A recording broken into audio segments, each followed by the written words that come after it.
هلا والله بشباب. طبعا أنا هنا جاي ألعب باركور الإزعاج ضد متابع. هو المتابع طلب مني بالتعليقات ألعب ضده في باركور الإزعاج. طبعا هذه المرحلة سهلة جدا، ايزي ايزي ايزي. شوف هنا راح أعبرها جدا ايزي.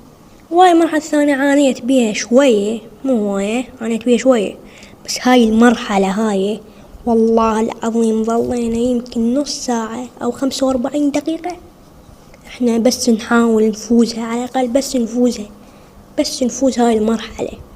تعبتني كلش تعبتني، يعني أوصل للنهاية وأوقع. حسبالك حاطين صابون بالنهاية، صابون حاطيه بالقاع وعمود ما نفوز. شوف هنا أني دائما بهذا المكان، هذا المكان أوقع. حسبالك حاطين صابون. والفايز بالتحدي أكيد